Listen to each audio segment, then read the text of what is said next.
of this webinar, Journey to Resilience in the Americas.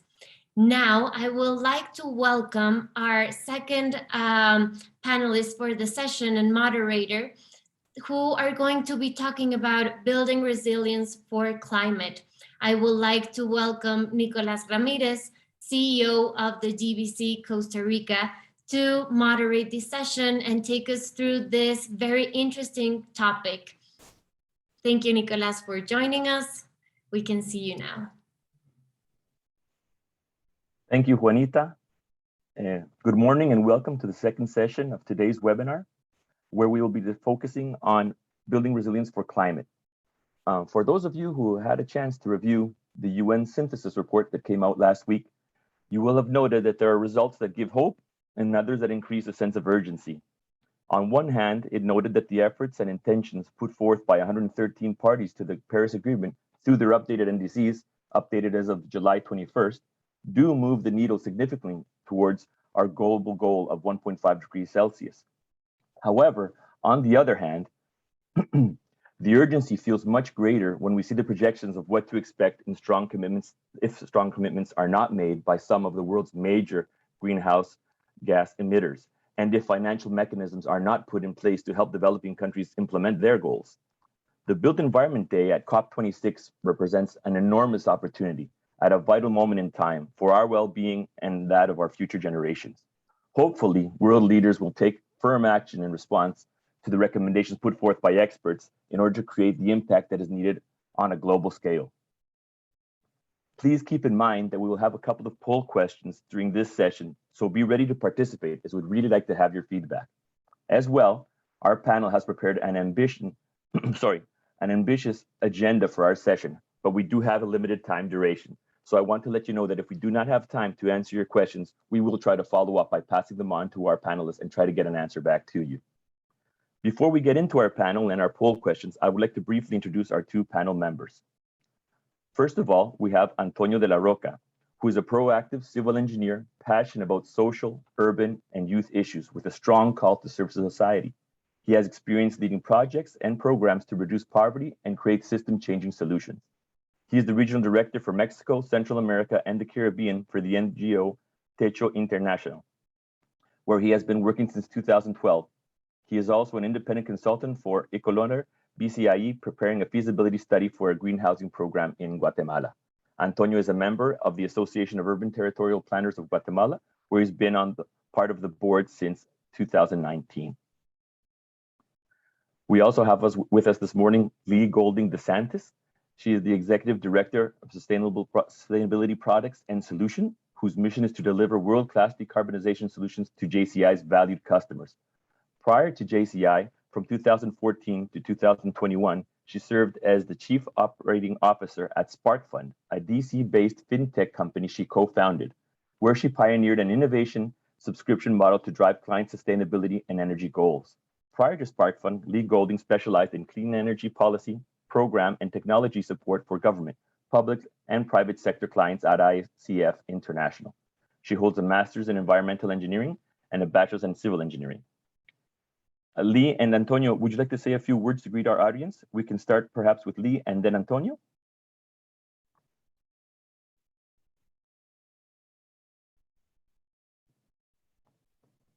There we go. Sorry, I need to unmute. Yeah, thanks, Nicholas. Happy to be here, and hello, Antonio.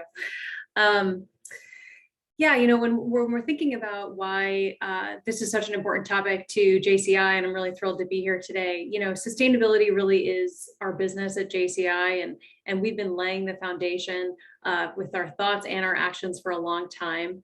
You know, JCI was one of the first companies to sign the Global UN Compact in 2004. We're powering a lot of our plants with renewable energy. So sustainability is really, really inherent to the core of what we're doing, and resilience is a really key part of that. We've really turned our attention to the sustainability of and resilience of buildings of our customers. And we've been trying to focus on knocking down barriers to green buildings for our customers. And that's evident through some of the recent offerings that we've come out with, like the Net Zero as a Service offering, which we launched in July, and a lot of our Healthy Building Suite. So, I think there are a number of ways to go about achieving climate goals, but buildings are 40% of climate emissions, carbon global emissions globally. And so if we're going to tackle climate change, we really need to go after buildings. So I'm thrilled to be part of the conversation talking about infrastructure and climate today. Thanks.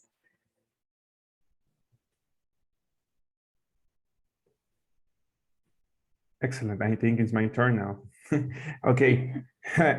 It's great to be here. Thank you very much to WGBC for having me. It's really nice to be with you, Nicolas and Lee. Well, in Techo, I don't know if you know the NGO, but Techo is a platform that invites individuals and institutions to join forces and take action to restore hope for millions of families and people that are living in poverty. So we are transforming communities by building homes, empowering community leaders, and improving the lives of thousands of families in slums in Latin America and the Caribbean. And I think this topic is related to what Techo does, because we have experience in response to emergencies for more than 20 years. And I would say that resilience is an intrinsic part of what we can find in communities that don't have enough resources so they can get to the next day. So that's why we must implement programs, taking that in account and knowing that resilience is already happening, but maybe not in the right way in the communities or slums in Latin America. Great, thank you, Lee. Thank you, Antonio. Thank you both for being here with us today. To get things started, let's begin with our first poll question. If you could help us with that, Juanita, please.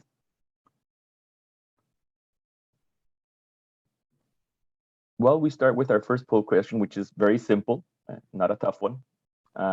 We just want to know what you think about in terms of, are green buildings resilient buildings? One single answer only, please. While our audience fills out that poll, I'd like to pose the same question to both Antonio and Lee. If you like, we can start with you, Antonio. What do you think about that question? Or what is your answer to that question? Sorry. Thank you. Well, resilience in its most basic concept is the ability to adapt to adverse situations and have positive incomes or results. So I think green building is an adaptation of the construction or building sector to face the challenge by the sustainable development of the future of our cities. And this adaptation is addition to being, well, is very successful and brings proven positive results in terms of substantial decrease in the use of resources. So I would say yes. Okay, thanks. How about you, Lee? Yeah, absolutely. I think that there are many attributes of green buildings that also contribute to the resiliency of those buildings. So those could be things like the increased ability for passive survivability for that building to be able to withstand a power outage, but also maintain comfort, maintainability to keep occupants safe. And that those things are driven by, better insulation, by lower energy use, potentially by clean energy as part of that building. And so a number of those elements, I think, overlap a lot. And so a green building can absolutely be an incredibly resilient building. And I think looking at it through that lens provides a lot of opportunity for many dual benefits. Excellent. Thank you both. Excellent. Juanita read my mind. I was going to ask her for the results. So we can see here, our panel seems to be right on with our audience, more or less a similar response. We have 67% saying yes. Obviously, these are very broad and general questions, but at least we get an idea of where we stand.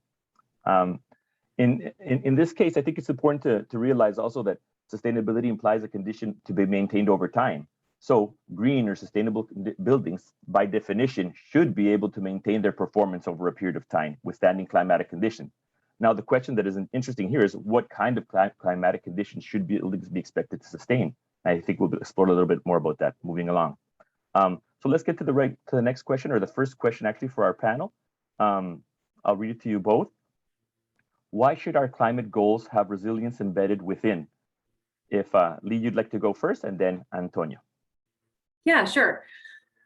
Great question. So I think that climate goals are inherently they're very important, and they're also really complex, right? Because they take into that intersection of society, technology, infrastructure. All of those things are really impacted by climate change, and people are really at the heart of any climate change strategy. So I think that climate change strategies and steps and goals that we set need to be accomplished also through that lens of achieving greater social equity. We're all aware that the IPCC report has said that climate change is going to impact those in our communities that are most vulnerable, and of course we see that. We've certainly seen that in the U.S., and I think we see that worldwide. And so it's really important that we think about achieving our climate goals, also achieving broader social equity, and resilience is such a big part of that, because we really want our communities to be resilient to the impacts that we know are coming. They're already here. They're going to get worse. Worse before they get better, if they do ever get better. And so we need to have eyes wide open as to mitigation is a huge piece of that puzzle. We want to reduce the impacts of climate change. We also need to be ready, and we need to be eyes wide open around preparing our communities to withstand the shocks and the stresses that we know are going to be coming as part of climate change that's already here. Thank you, Lee. How about you, Antonio? Thank you, Nicolas. And I'm with Lee in this one, because climate goals must have resilience factors within, no doubt about that. Because when we talk about building with green practices towards an inclusive net zero built environment, what we really are talking about is that we must do better to leave no one behind in terms of making more accessible the technology to have more resilience in the construction sector, while we reduce our carbon footprint. So we can reduce that 38% global emissions related to construction. And as we listened at the panel before, 70% of building in Latin America is informal. So we need to address that. And why? Because we need to keep adding more green accessible materials so that can adapt to different climate scenarios, so everyone can build with them, considering the importance of the resistance, the importance of the longevity, and the consumer resources during and after the process of building itself. Excellent, Antonio. Thank you both very much. We're going to keep moving right along here to see if we can manage our entire agenda. So I think we're ready for our next poll question. Juanita, if you could help us out.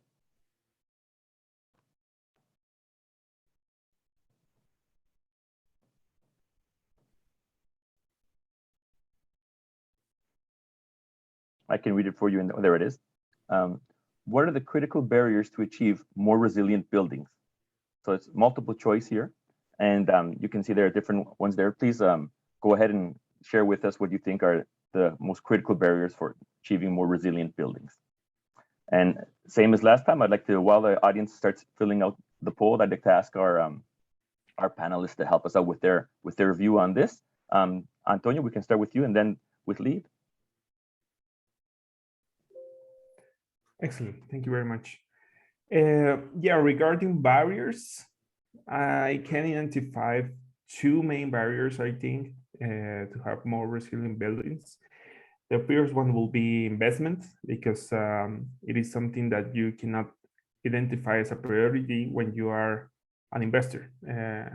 Making a more resilient building to an investor sounds like expensive or an extra task. So it's not in the top of their mind. And in other words, it doesn't make your return over investment to increase if you only focus in the short term. And the second barrier, I think, is politics, and mainly a public sector framework that can give a better impulse to resilient buildings as a more accessible way to build the cities where we live in. Thank you, Antonio. Lee, what do you think? I'll agree with Antonio on the first one. You know, top of mind for me is the additional costs on a project that resilient infrastructure may provide. You know, it's tough for that assessment because cost savings are really the cost avoidance, which is hard to monetize, right? So unlike things like energy efficiency, which you can model because you know that you're going to be using energy, it's more difficult to know exactly when things are going to, you know, exactly when natural disasters are going to hit. And so that investment cost really is a long-term cost avoidance and really takes more of that longer-term thinking. And that's a barrier to the short-term thinking, which is how we generally consider investments. You know, I think another challenge is that we are living in a changing world. And so past experiences may not be reflected in our current state, or certainly not in our future experiences. And so when you're dealing with climate change, you know, building resilience, I think, really takes some of that bold and forward thinking that may not be inherent in how we currently think about infrastructure, right? So much of our infrastructure is designed based on what has worked in the past, right? And we're following kind of the tried and true approaches that we used to take. And the questions of investment are difficult because you have to consider how much are you investing, for what amount of benefit, and then who is benefiting, right? And so all of those pieces, again, are at the intersection of infrastructure and society and technology, and how do we consider all of these complex pieces together, you know, particularly when you're thinking about future planning. So kind of two thoughts on that. You know, one is awareness of real costs. So when we think about, oh, we can't possibly think about costs here, we know costs that have come, at least in the United States. You know, looking up some interesting statistics, climate.gov provides some really eye-opening information around costs. With respect to 2020 costs, 95 billion in damages, which was double the last 45 years average cost. So we see it even in dollars that this is getting significantly worse, and that our future scenarios are going to be different than our past scenarios. And it allows us to put a bit more of you know, sureness around what those costs are going to be. And then I think also looking at the benefits of resilience infrastructure with the benefits that can also be gained and maybe do have an ROI, like definitely that cost avoidance piece, but also comfort and health and cost savings associated with some of those other green you know, building measures. Each of those pieces, when considered in a whole, I think can make that equation around where to invest a little bit easier. Great. Thank you very much, Lee. Okay, I think we have our audience poll back here. Yeah, definitely investment and incentive seems to be at the top of the list, but it is pretty well distributed. There are a few other, in second place, we have here political commitment, obviously. And yeah, it's pretty well spread out. I think in terms of what our panelists are mentioning, it's also important to note the terms of who pays, because we're talking about cost, but also the framework we have. Often the person making that preliminary investment or upfront cost is not the person footing the bill for later. So there obviously you have that situation that Antonio was mentioning, where why should I invest more now if, you know, that I'm not going to be one benefiting from this added cost into my upfront cost. So that's definitely something, a change in structure that has to occur, and it is in some places, but it's very slow. I think we tend to stick to our old ways, as Lee said. Also, an important issue to note on this point is that we know climate change has the largest impacts on the most vulnerable, right? The UN World Cities Report released last year noted that over 90% of deaths related to natural disasters occurred in low to medium income countries. So that's also an issue to take into account too, that not only do we know that these impacts are larger and more devastating as time moves forward, but it's also the most vulnerable, as per usual, the ones who are suffering the most. So it brings it, I think, much more upfront. Furthermore, I don't want to get you guys all down, but just one more data to keep in mind. Furthermore, the same study also revealed that over 2/3 of the global population that live in cities that have greater inequalities in income now than they did in 1980. So that vulnerability seems to be increasing, not only because of population growth, but also because of that parameter we have a larger difference between different incomes. So things to keep in mind as we go forward this. So therefore, the economic inequalities resulting in larger vulnerable populations creates an understandable focus on short-term problem solving. It's not a mystery as why do people keep focusing on the short term. There is also obligation in some situations where they don't have a choice but to attend the immediate emergency and they can't see more medium or long term. So having said that, this brings us to a good place to ask our panel to share their answers on our third question. What are the main barriers to investing in resilience? Focusing more in now on the exact investment barrier. So I'll read it again. What are the main barriers to investing in resilience? This time, Lee, we can start with you, and then Antonio.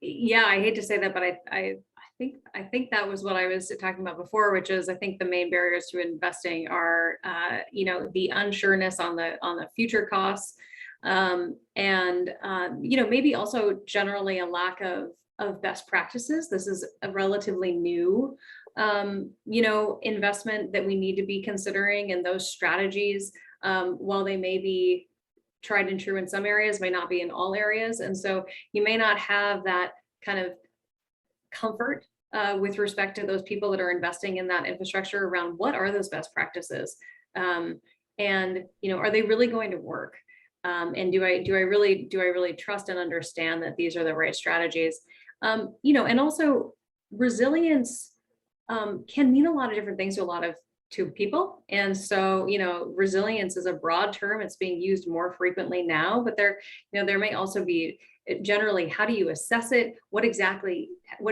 is it? And how do you value it? And I'm assuming, there's also just a lot of different opinions and potentially confusion around even some of those basic questions. Definitely. Thank you, Lee. I think that you bring up a good point there. I just want to point this out before we move forward. Obviously, this is an ARN webinar, the Americas Regional Network of the World Green Building Council. So we are talking basically from Canada to Chile and everything in between. So there is a huge diversity in different markets and where we each stand on that. Nevertheless, it is important to note that there are plenty of opportunities for, peer-to-peer learning, what worked here, what didn't work here, and no need for someone to start walking through mistakes that other economies or markets have already gone through in the past and try to learn from each other in that sense. But yeah, there is a diverse situations, and obviously we're at different moments in our development, but it makes it tough, but also a lot of opportunity in there as well. Antonio, please give us your answer to the question. Would you like me to read it again? No, I got it. Nicolas. Okay. Thank you. And actually, I'm with you in something that you said about when we talk about barriers in investment.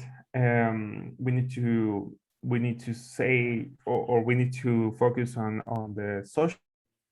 Sorry, we need to focus on the social investment about this, because our main gap is in the green building construction that can happen for the ones that lives for all the people in communities that are living in poverty. So in terms of being affected by the climate change, these are the population that are most affected by them. So living in that vulnerable state of poverty don't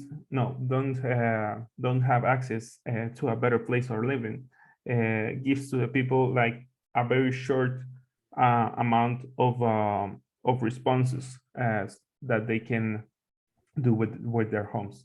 So I think that to give access to a more resilient place, or to give access to a more resilient technology to live to the whole society, that's pretty much a topic about investment, and pretty much linked it with public policies as well, I think. So when we talk about barriers, I would say that social investment is the main barrier, because the public sector is not investing in about this.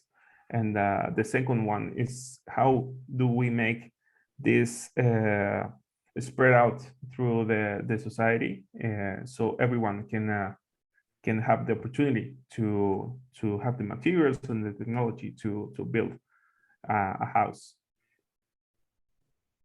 Thank you, Antonio. Thank you. Yes, definitely. I think at least to give a Central American perspective, in the building sector, at least here in Central America, it has historically is primarily operated under a lowest eligible bid framework, right? So this translates into a persistent need to reduce costs, focusing primarily on upfront investments. This has generated great accomplishments in regards to project management, yield optimization, and technological innovation, Nevertheless, the resilience of projects has often been one of the major victims of budget reductions disguised as value engineering, right? So when investment decisions are based on very short-term goals, this is what happens. A building that can withstand the biggest expected storm in the next 40 years does not cost the same as one that can withstand the biggest expected storm in the next 80 years. Even more so when we're not even sure what kind of storm we can expect in the next 10 years. So this all comes together, giving us a pretty complicated situation. In other words, let's say the sweet spot where a building's resilience in regards to climate change intersects with a cost that is economically feasible in a way that it can be sustainable for a developing economy has become increasingly hard to determine. So this is, I think, definitely a very important barrier to overcome, at least for our region here. I'm sorry, we have a question here from WGBC that I'm going to put forth for our panel. Just give me 1 second to pop it up here. Yes, we have a question here that is, what advice do the panelists have for overcoming the cost divide of understanding who pays for the initial investment versus who benefits? An example, why should a developer pay for energy efficiency when they plan to sell the units to homeowners who value location and amenities more? Lee, would you like to take a crack at that one first? Yeah, absolutely. And that's the classic split incentive issue that we always deal with when a developer is not going to be the end user. So, one is having the government provide incentives that are going to benefit society at large, and having developers be able to take advantage of those, or the end users be able to take advantage of those. So is there a role for government incentives and policy to play there in terms of understanding that that's a hard decision for a developer to make? An interesting solution that the JCI is looking at is engaging with developers in providing some innovative financing and as a service modeling for end users to essentially have a service contract with JCI that lowers the upfront cost and provides a guarantee of performance over 10 or 15 years. So you're able to kind of balance out some of those costs while making sure that you're really getting tangible benefits for that service cost moving forward. And some interesting models, the flexible kind of risk sharing and other interesting models that we're looking at there. Oftentimes financing, not the technology solution, but such a critical piece of a project moving forward, and of the right project moving forward, and of the right considerations, not being value engineered out. So, a lot of creative thinking being done around that. Great, thanks, Lee. How about you, Antonio? Well, I don't know if there is so much to say because Lee already said that. I think it's something about benefits as well, because I don't know. The thing is that we need to get all that, we need to cover that gap of social housing. And when we talk about social housing, the costs are really, really important in terms of building. So if there is non-benefit for the constructor to add all these technologies in place, so the people that are going to live there after can have them, I don't know, it might be a difficult question to solve. So I would say, and I'm with Lee in this one, that benefits are the main answer to split the cost and to have the solution about this. Excellent, thank you. I think at least in Costa Rica, something that has worked well that we've seen in the past for this precise situation are some financing options that a few banks have, which I don't know the financial term. I think it's front and back end loans. Where they will, if a project meets certain criteria in terms of certification, if it's LEED this or whatever, if it has meets their criteria in terms of certification, they will give let's say preferential credit conditions to the developer to develop the project, right? And that in terms of grace periods, the lower interest rates, this and that, different benefits. But they also give a back end loan on the same project to the final buyer.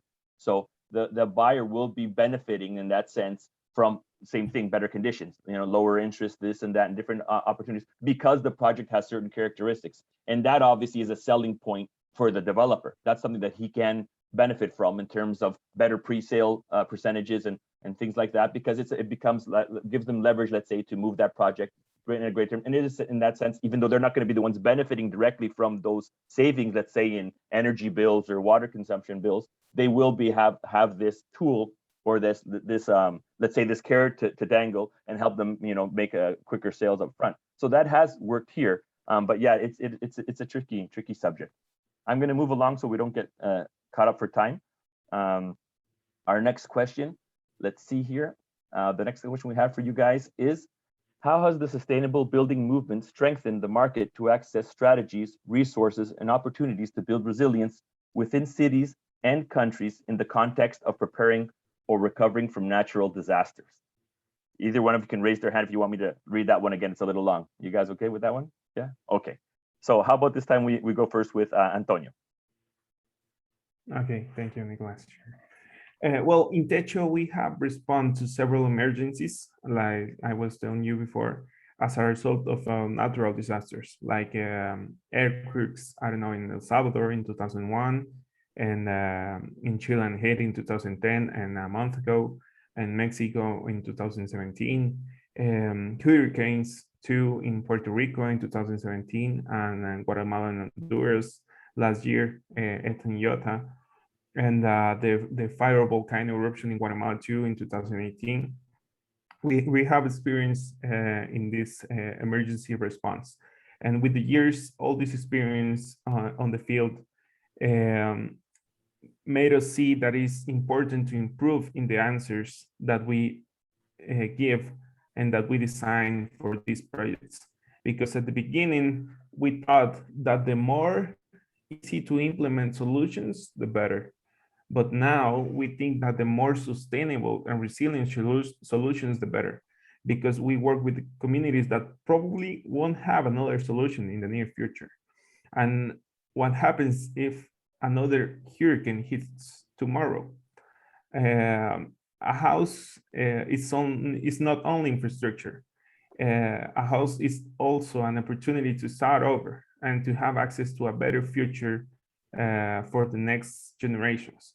So we need to address the sustainable topic to the question, to the design of answers when we talk about emergency solving responses for natural disasters. Thank you, Antonio. How about you, Lee? Yeah, so I think that the green building market has been strengthening over the last, 20, 30 years with standards that have been in place, really driving market leadership in that area. And so as those types of buildings become more prevalent, you are seeing, again, the overlap of those elements of those green buildings with resilient buildings, those best practices, those durable materials, those solutions and those strategies becoming more widely available, particularly driven by demand. And I think we're seeing that now even more so with respect to the IPCC report, other commitments that are coming out across companies, across countries, where they're demanding these types of solutions, and market participants all the way up and down the supply chain are responding to that, and they're hearing that, and that demand is going to drive more availability for everyone globally. Excellent. Thank you both. Okay, I'm going to keep moving here. We're just barely on time. We're doing all right. We're having great teamwork here. In closing, I would like to put forth the final question for our panel. That is, what opportunities do you see for green buildings to contribute to the development of resilient cities and communities? This time, Lee, if you want, we'll go with you first, and then Antonio. Sure. So that question certainly brings to mind distributed energy resources, particularly those that are renewables or carbon free. There's a huge opportunity to incorporate that into your green building strategy. And investments in battery and storage really provide customers with opportunities to reduce their costs significantly through participation with utility programs or other incentives that may be available. And importantly for resilience, those distributed energy resources also can support that passive survivability that we've talked about and provide the backup power during disruption. So that's one of those great places where, schools and other public buildings, the investment of distributed energy that allows them to island from the grid is a really key strategy that provides a lot of opportunity, both for potentially cost benefits as well as major resilience benefits in the event that is needed. Except, other opportunities or investment in green building strategies like increased building insulation, innovations in water capture and cleaning on site, the ability to island, all of those pieces of the green building infrastructure that also provides that resilient infrastructure, I think really provides a lot of opportunity to extend the life of buildings, to reduce the repair costs of buildings, and to make those incredibly valuable societally with respect to that social equity piece and also the cost avoidance piece. Great. Thanks a lot, Lee. Antonio? Yes, but I think rebuilding can change the approach to talk about community resilience from another angle as a strategy, in a way that we can start thinking in the implementation of a solution from its core problem instead of the problem that we can see in front of us. This might teach us to replicate how nature has been adapting to changes for several years. And I think the main core of this approach must be to make technology affordable for everyone. So we can develop this different angle of seeing green building as something that can be spread in the whole construction sector. Okay, thank you very much, Antonio. I think also an important opportunity is that green buildings represent the most cost-effective way to reduce GHG emissions. And given that the building sector footprint is expected to double by 2060, if we can manage to build smarter, we do have the opportunity to make an enormous impact. The thing is that we obviously have to change, as our panelists have mentioned, the way we used to do things and adapt these new ways of doing them. But given the fact that we are going to be building so much, if we do it right, we obviously have an opportunity for great impact. I think this comes together also with at least something that we see in our region, a change in paradigm where cities and municipalities are being empowered more and more to make their own decisions for their city, for their local jurisdiction. Things that were all managed by the central government are slowly being released and given to them to be managed by the cities.